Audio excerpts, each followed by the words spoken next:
Kemudian Ibnu Yazid mengatakan asyayatin wal malakan ya'lamuna an-nas as-sihr. Tafsir Imam Tabari mengatakan maksud dari ayat ini adalah setan-setan dan dua malaikat mengajarkan sihir kepada manusia.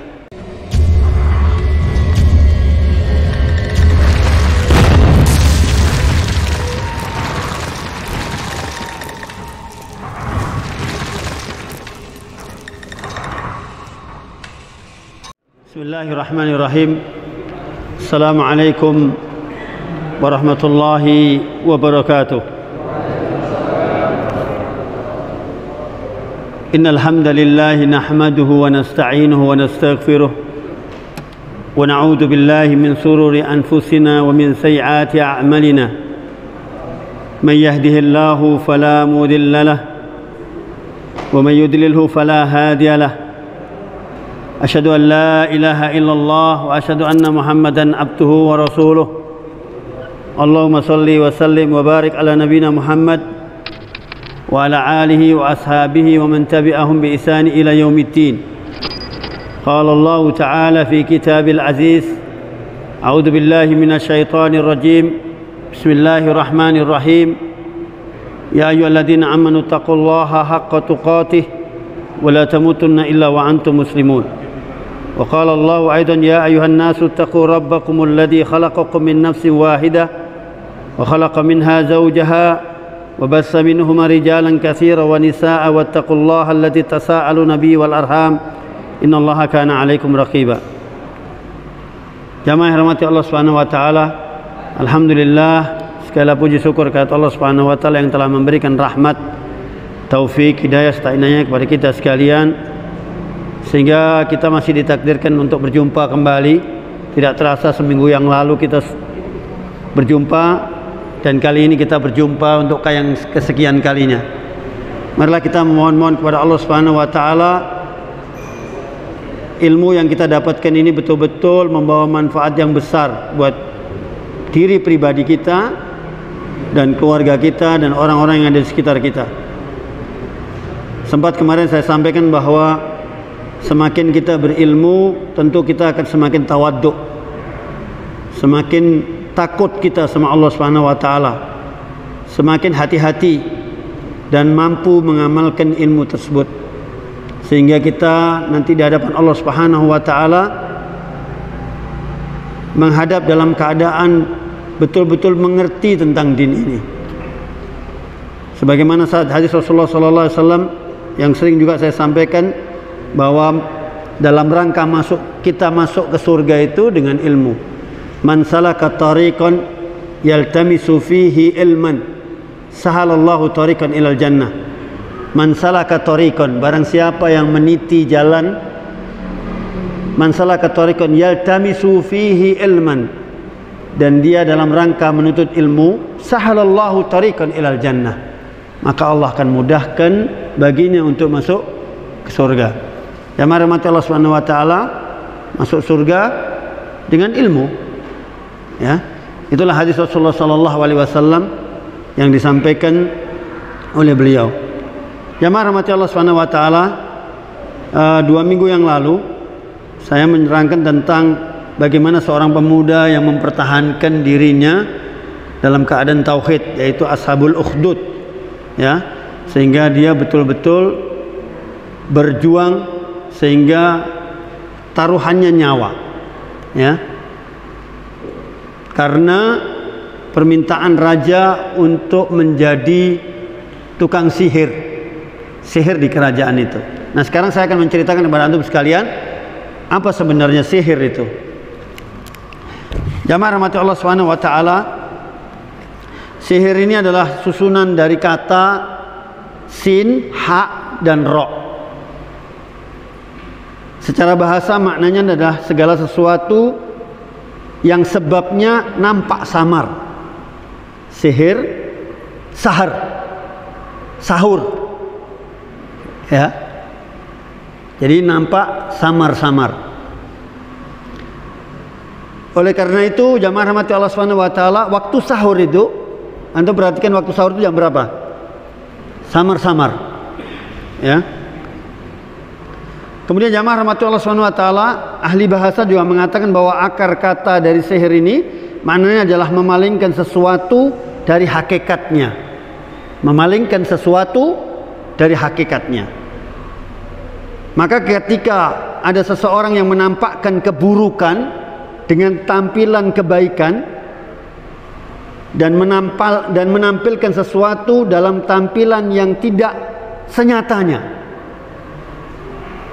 bahasanya tidak sebaik ini, ya, maka dikatakan dia telah menyihir sesuatu. Lalu jamaah rahmati Allah Subhanahu wa taala, para ulama juga memiliki pendapat yang beraneka ragam pada persoalan ini, persoalan sihir ini. Ada yang memaknai kata sihir ini secara istilah, sebagian ulama mengatakan bahwa adalah benar-benar terjadi, real. Sihir ini ono. Sihir ini ada. Ya.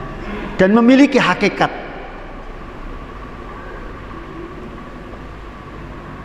Artinya sihir ini memiliki pengaruh yang benar-benar terjadi dan dirasakan oleh orang yang terkena sihir.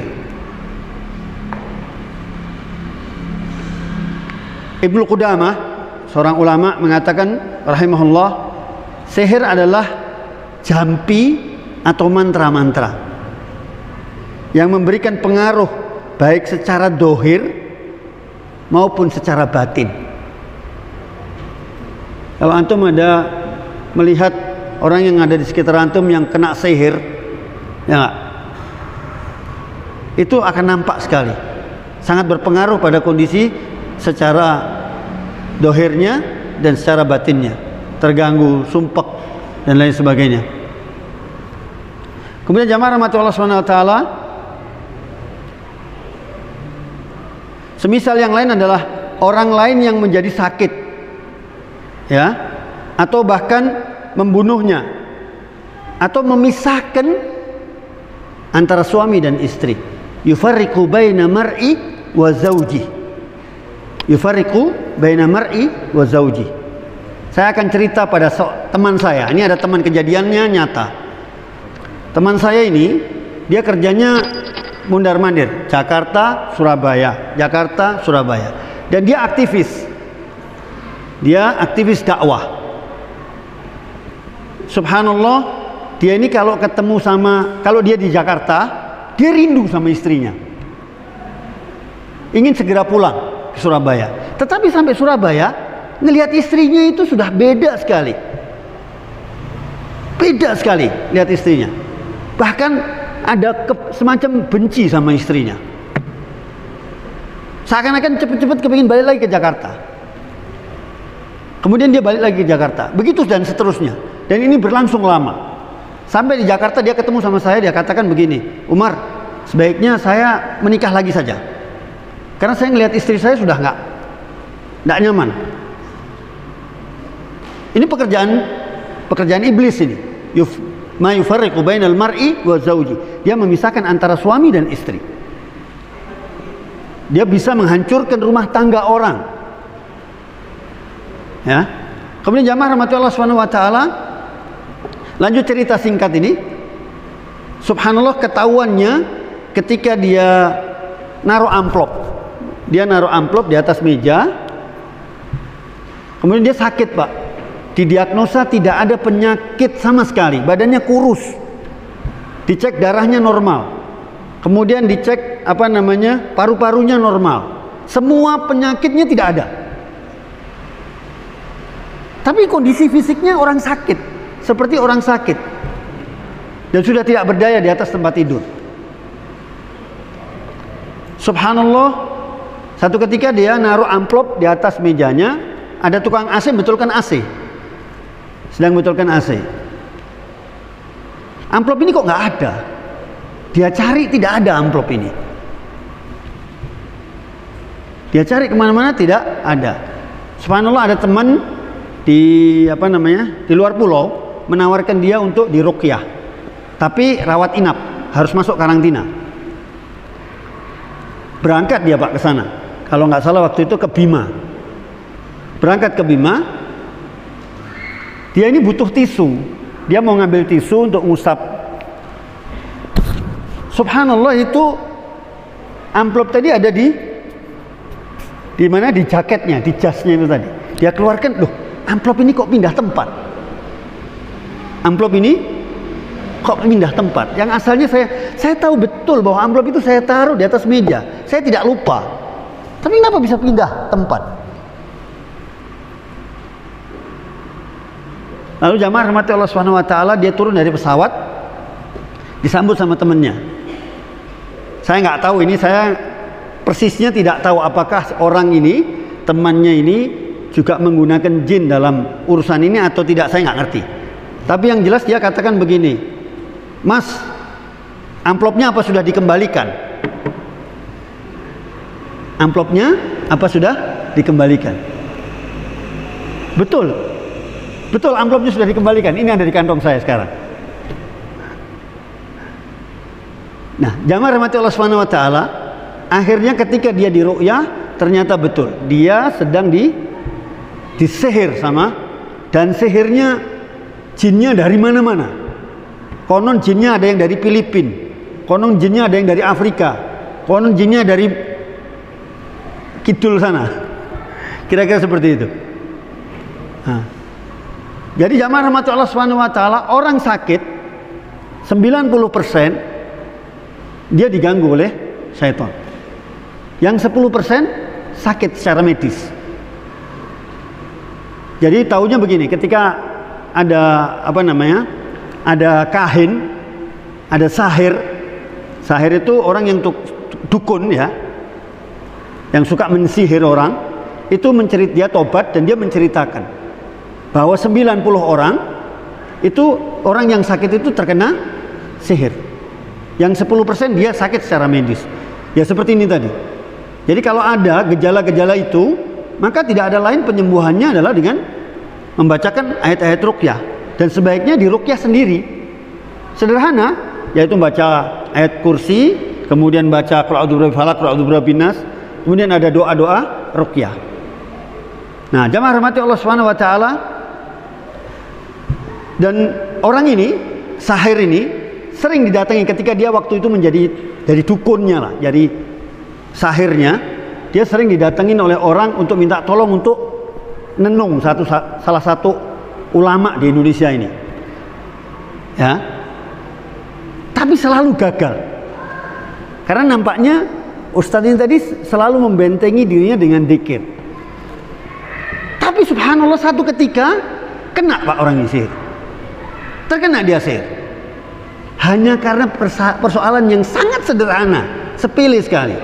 Jadi celahnya syaitan itu untuk masuk ketika orang itu bermaksiat kepada Allah Subhanahu wa taala. Ketika orang itu bermaksiat kepada Allah Subhanahu wa taala. Jadi dia mengutus orang untuk bertamu ke rumahnya. Kemudian orang tersebut mengatakan, "Assalamualaikum." Waalaikumsalam. Dibukakan pintu. "Bapak ada?" "Bapak tidak ada." Jadi ketika orang itu masuk, ibunya ini masuk, ngasih tahu, "Pak, ada tamu." Bilang, "Nggak ada." Bilang aja nggak ada. Berarti dia sedang bermaksiat, sedang berbohong kan? Maka ketika itulah sihir itu masuk ke dalam dirinya. Maka jamaah rahmati Allah Subhanahu wa taala, jadi peluang ketika bermaksiat ya, ketika kita lalai dari zikir kepada Allah Subhanahu wa taala, maka itulah kesempatan syaitan untuk masuk. Makanya syaitan dia tidak bisa mengganggu para sahabat Nabi. Karena sahabat Nabi selalu berzikir kepada Allah Subhanahu wa taala. Ya, beginilah cerita singkat tentang sihir tadi. Saya lanjutkan lagi. Lalu jamaah rahmati Allah Subhanahu wa taala,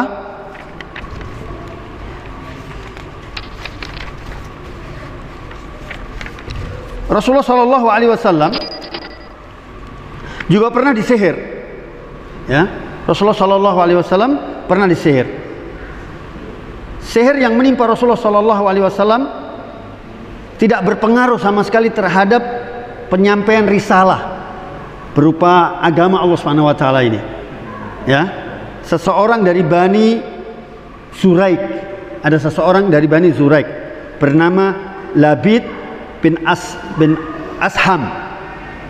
yang menyihir Rasulullah SAW hingga beliau merasa melakukan sesuatu yang tidak sebaik ini.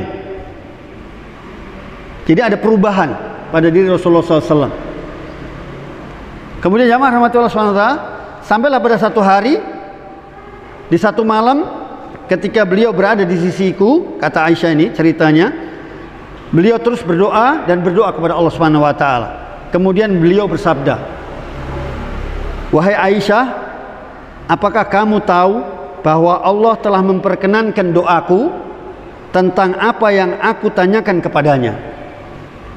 Ada dua orang yang mendatangiku," kata Rasulullah, "ada dua orang yang mendatangiku. Satu di antaranya duduk di dekat kepalaku, dan yang satu lagi berada di dekat kakiku." Lalu jamaah rahmatullah SWT, salah seorang di antara keduanya berkata kepada temannya, "Sakit apa orang ini?" "Terkena sihir," sautnya. "Siapa yang telah terkena, yang menyihirnya?" Tanya temannya lagi, di antara dua orang tadi. Kemudian temannya menjawab, "Labib bin Asham." "Dengan apa?" Dia menjawab, "Dengan sisir dan rontokan rambut ketika disisir, dan kembang mayang, ya, mayangnya kurma jantan." "Lalu di mana semua itu berada?" tanyanya. "Berada di dalam sumur." Nama sumurnya adalah sumur Zarwan. Kemudian jamaah rahmatullah subhanahu wa ta'ala, Rasulullah SAW mendatangi sumur itu bersama dengan beberapa sahabat yang lain. Setelah kembali beliau berkata, "Wahai Aisyah, seakan-akan airnya berwarna merah, air sumur itu, seperti perasaan ada daun pacar, dan ujung dahan kurma, pohon kurma yang berada di dekatnya seakan-akan seperti kepala syaitan." Lalu Aisyah radhiyallahu anha bertanya kepada Rasulullah SAW, "Wahai Rasulullah, tidakkah engkau meminta dikeluarkan?" Beliau menjawab, "Allah telah menyembuhkanku sehingga aku tidak ingin memberi pengaruh buruk kepada umat manusia dalam hal ini." Kemudian beliau memerintahkan untuk menimbun sumur tersebut, maka semuanya ditimbun dengan segera, jadi diuruki. Lalu jamaah rahmati Allah Subhanahu wa taala, sesungguhnya mereka ini, orang-orang yang melakukan pekerjaan ini seperti ini tadi, mereka gagal untuk menghadapi Rasulullah SAW tatap muka. Aslinya orangnya pengecut. Jadi kalau ada orang yang menyihir orang lain, itu karena dia sudah tidak mampu lagi untuk melakukan, ya, karena ada dendam atau ada hasad dalam hatinya, sehingga dia tidak bisa bertatap muka langsung. Dia menggunakan cara-cara seperti itu. Nah, cara-cara mensihir. Lalu jamaah rahmati Allah Subhanahu wa taala, wanita Yahudi itulah yang meracun Rasulullah SAW. Wanita Yahudi ini telah menaruhnya kepada Rasulullah SAW. Aisyah radhiyallahu anha berkata, sesungguhnya Rasulullah SAW bersabda ketika menderita penyakit yang akhirnya beliau meninggal dunia karenanya, "Wahai Aisyah, aku senantiasa merasakan nyeri akibat makanan yang aku makan ketika aku berada di tengah Khaybar. Dan sekarang ini adalah saatnya urat nadiku terputus karena pengaruh dari racun tersebut." Ya, Rasulullah SAW sempat diracun.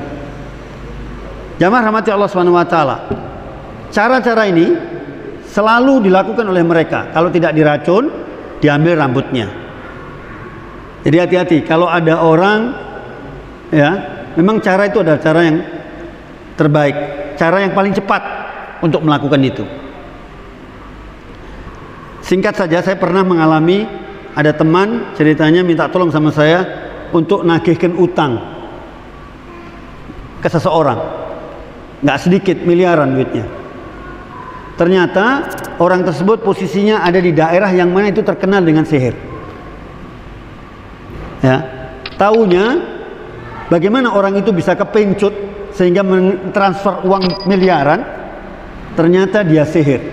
Dia sihir. Orang itu pernah datang ke situ dan diambil rambutnya. Ya, diambil rambutnya, dan dari situlah orang ini semacam gimana ya? Boleh dikatakan jadi disihir. Jadi gampang sekali. Sampai hari ini pun belum tuntas persoalan itu. Miliaran uang dibawa. Ada lagi kasus yang ditepuk, ya. Yang ditepuk itu juga sihir, ditepuk pundaknya atau dan lain sebagainya. Masih banyak lagi cara-cara mereka. Sesungguhnya cara-cara mereka ini adalah cara-cara yang mengecut. Diracun seperti Rasulullah SAW. Lalu jamaah rahmati Allah Subhanahu wa taala, mari kita baca ayat Al-Qur'an surat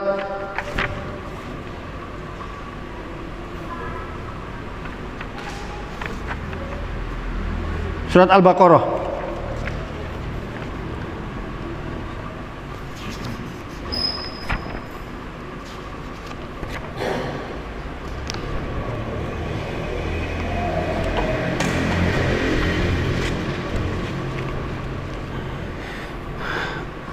Mufassirin menyebutkan bahwa wattabi'u ma tatlu sayatin, dan mereka itu mengikuti apa yang dibacakan oleh syaitan, yakni berupa sihir dan lainnya.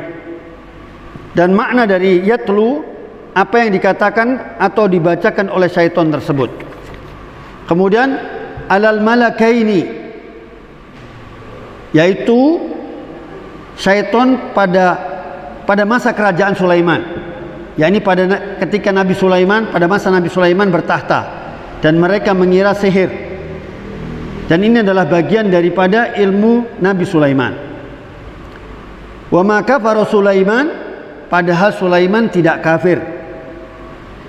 Di sini Allah Subhanahu wa taala membebaskan Nabi Sulaiman dari tuduhan orang-orang Yahudi bahwa dia bersujud kepada Bal'im, berhala-berhala. Walakin asyayatin kafaru, karena syaitan, hanya syaitan-syaitanlah yang kafir. Kemudian jamaah rahmatullah subhanahu wa ta'ala, wa ma anzala 'alal malakaini bi Babila Harut wa Marut. Jadi awal mula terjadinya sihir itu adalah turunnya malaikat dari langit. Ya, sebagian mengatakan bahwa mereka ini adalah manusia, Harut wa Marut. Siapakah Harut dan Marut ini? Disebutkan di sini wa ma unzila 'alal malakaini bi Babila Harut wa Marut. Harut wa Marut diturunkan oleh Allah Subhanahu wa taala dari langit. Dalam surat Al-Baqarah 102. Dan dengan apa yang diturunkan kepada dua malaikat di negeri Babil, yaitu Harut dan Marut. Kemudian ulama para tabi'in mengatakan bahwa kunna malakain minal malaikah fa'atbato li hukma bainan nas. Apa tujuannya diturunkannya dua malaikat tersebut, Harut dan Marut? Mereka berdua adalah malaikat, mereka diturunkan di dunia untuk menegakkan hukum di tengah manusia. Jadi kalau ada orang yang mengatakan bahwa Harut dan Marutlah yang mengajarkan sihir, itu adalah Israiliyat. Itu rekayasa Israel, Bani Israel. Sesungguhnya dua orang ini adalah malaikat. Kemudian Ibnu Yazid mengatakan asyayatin wal malakan ya'lamuna an-nasa sihr. Tafsir Imam Tabari mengatakan maksud dari ayat ini adalah setan-setan dan dua malaikat mengajarkan sihir kepada manusia. Kemudian sebagian ulama mengatakan bahwa Harut dan Marut adalah manusia. Di antara penafsiran tersebut adalah Al-Qasimi, beliau mengatakan walladzina dhahaba ilal mukhallaqun anna Harut wa Marut kana rajulan mutatahhirina bis salih wat taqwa fil Babil. Pendapat yang lain mengatakan, yang dikuatkan dengan ulama muhakkik, adalah bahwa Harut dan Marut adalah dua orang yang menunjukkan kesolehan dan ketakwaan di Babil. Babil ini di Irak, negeri di Irak. Kemudian jamaah rahmati Allah Subhanahu wa taala, Dari perkataan ini semua, yang rojih, yang paling mendekatkan kepada kebenaran adalah bahwa Harut dan Marut adalah malaikat. Kemudian jamaah rahmati Allah Subhanahu wa taala, mengapa mereka ini, Harut dan Marut ini, mengajarkan sihir? Wa ma yu'allimani min ahadin hatta yaqula innama nahnu fitnatun fala takfur. Mereka berdua tidaklah mengajarkan sihir kepada seorang kecuali ia adalah fitnah yang engkau kufur, janganlah engkau kufur. Jadi mengajarkan, Harut dan Marut mengajarkan kepada manusia, jangan kamu berbuat sihir, kamu akan terjerumus kepada kekafiran. Lalu jamaah rahmati Allah Subhanahu wa taala, Syekh As-Sa'di menafsirkan ayat tersebut, wa kadzalika taba'ul yahud al-hasr alladhi anzala 'alal malakaini kainataini bi ardil babil min ardil iraq anzala 'alaihima sihr imtihanan ibtila'an min Allah li ibadih. Demikian juga orang Yahudi biasa mempraktekkan sihir yang dahulu diturunkan kepada dua malaikat yang ada di bumi di negeri Babil di Irak. Mereka berdua diberi ilmu sihir sebagai bentuk ujian dari Allah Subhanahu wa taala bagi para hambanya. Ya. Adapun kisah tersebut tentang Harut dan Marut bahwa mereka adalah malaikat yang dihukum oleh Allah Subhanahu wa taala, kemudian mereka melakukan zina, kemudian mereka melakukan pemabukan, membunuh orang, terus kemudian ini adalah kisah-kisah Israiliyat. Jadi kalau antum tahu sampai hari ini ada yang mengatakan bahwa Harut dan Marut adalah orang yang buruk, orang yang mabuk, kemudian orang yang berzina, orang yang telah berbuat maksiat di muka bumi, itu adalah semuanya kebohongan. Sesungguhnya dia adalah malaikat yang diutus oleh Allah Subhanahu wa taala untuk menjelaskan bahwa sihir itu berbahaya dan membuatnya menjadi kufur bagi pelakunya. Kemudian jamaah rahmati Allah Subhanahu wa taala, dalam tafsir Ibnu Katsir disimpulkan rincian kisah Harut dan Marut ini berasal dari Israiliyat karena tidak ada hadis yang marfu, tidak hadis yang membenarkan itu. Ya. Bahkan Rasulullah sallallahu alaihi wasallam tidak berbicara dengan hawa nafsu. Sesungguhnya Rasulullah sallallahu alaihi wasallam wa ma yantiku anil hawa in ila wahyu yuha. Jadi apa yang disampaikan oleh Rasulullah sallallahu alaihi wasallam semuanya adalah terkait dengan wahyu Allah Subhanahu wa taala. Kemudian selanjutnya As-Sa'di dalam tafsirnya mengatakan wala kullu wa'adan dahirul Qur'an fil hal hadaini malakain wa huwa min israiliyat yurudduha ma sabata min ma'siyati min asamatil malaikah ala wajhil umum. Imam Sa'di, Syekh As-Sa'di mengatakan bahwa semua kisah Harut dan Marut selain yang ada dalam zahir ayat ini semuanya berasal dari Israiliyat. Lebih ditegaskan lagi, semua kisah ini dibantah secara umum oleh dalil-dalil tentang hal itu. Bahkan ada orang mengatakan apakah mereka berdua diazab oleh Allah Subhanahu wa taala. Sesungguhnya mereka berdua maksumin. Mereka berdua maksum. Lalu jamaah rahmati Allah Subhanahu wa taala, kita perlu selalu berhati-hati dalam urusan ini. Urusan sihir ini hati-hati. Ya, cara membentenginya kita membaca doa pagi dan sore yang paling sederhana. Kalau kita baca pagi hari, kita akan diselamatkan oleh Allah Subhanahu wa taala sampai sore hari. Kalau kita baca di sore hari, kita akan diselamatkan oleh Allah Subhanahu wa taala sampai pagi harinya. Jamaah rahmati Allah Subhanahu wa taala, saya pernah ketemu dengan satu orang di Magetan. Orang ini subhanallah, ya, punya kebiasaan setiap pagi dia makan kurma ajwa. Kurma yang dari Madinah itu khas 7 butir setiap hari. Pada satu hari dia lupa tidak makan kurma tersebut. Subhanallah, dia makan dagingnya busuk. Daging yang dia makan busuk. Subhanallah, dia telah disihir oleh seseorang lewat daging tersebut. Salah satu yang menyelamatkan kita dari gangguan setan adalah kurma, makan kurma ajwa. Di Trenggalek kayaknya ada apa enggak kurma ajwa? Masih ditandur di depan. Ya. Lalu jamaah rahmati Allah Subhanahu wa taala, kita perlu membentengi diri kita dan keluarga kita dari sihir. Persoalannya sebetulnya sederhana.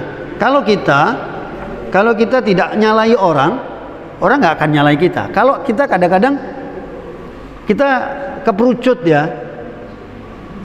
keperucut omongan, orang tersinggung, dia nggak bisa balas, akhirnya yang dia balas dengan cara menyihir. Ini kan perbuatan pengecut sebetulnya. Dia tidak berani bertatap muka. Tapi ada yang tatap muka karena tersinggung dari omongannya, malamnya dipecel sirai. Ya kan? Ada kan terjadian juga seperti itu. Maka jamaah rahmati Allah SWT, kita perlu membentengi diri kita dari sihir. Ada kisah lain, mungkin antum juga punya banyak kisah-kisah, cerita. Saya punya teman juga begitu. Dia mengeruqyah waktu dia masih sekolah mahasiswa di Malang, dia meruqyah anak perempuan. Yang diruqyah perempuan. Karena seringnya diruqyah, akhirnya dia memutuskan untuk dinikahi. Akhirnya dinikahi. Sampai punya anak, tapi tetap diruqyah. Diruqyah setiap hari diruqyah. Satu ketika jinnya ngaku kalau dia menanam buhul. Buhul itu semacam apa namanya? Jadi benang yang di kelabang ya. Dia bilang buhulnya ditanam di lokasi di Surabaya. Di sebuah gedung, di bawah gedung sekolah. Piye lek bongkar? Akhirnya diputuskan ini nggak mungkin. Bisa jadi mereka ini selalu berbohong. Jin pasti dia berbohong. Maka dia tidak lakukan itu. Kalau dia harus bongkar itu ngambil jinnya, ya nggak manggil buhulnya itu tadi, kan harus bongkar gedung. Apa penyebabnya? Anak gadis ini sampai ditenung.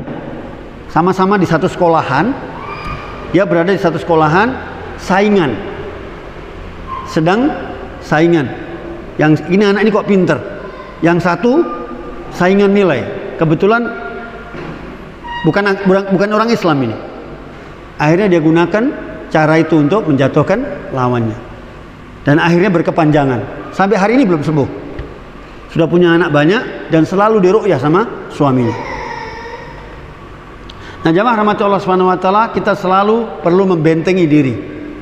Sederhana, baca qul a'udzu, ayat kursi, Al-Fatihah, ayat kursi, kemudian qul a'udzu birabbil falaq, qul a'udzu birabbin nas, kemudian doa, ya kan? Apa namanya? Bismillahirrahmanirrahim, ma'asmi syai'un fil ardi wala bis sama', a'udzu bikalimatillahi tammati min syarri ma khalaq. Ya, itu selalu kita baca, insyaallah kita diselamatkan dari sihir.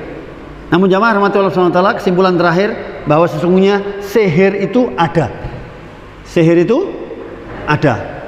Orang yang mengingkari sihir adalah mereka kelompok aliran sesat, yaitu kelompok Mu'tazilah.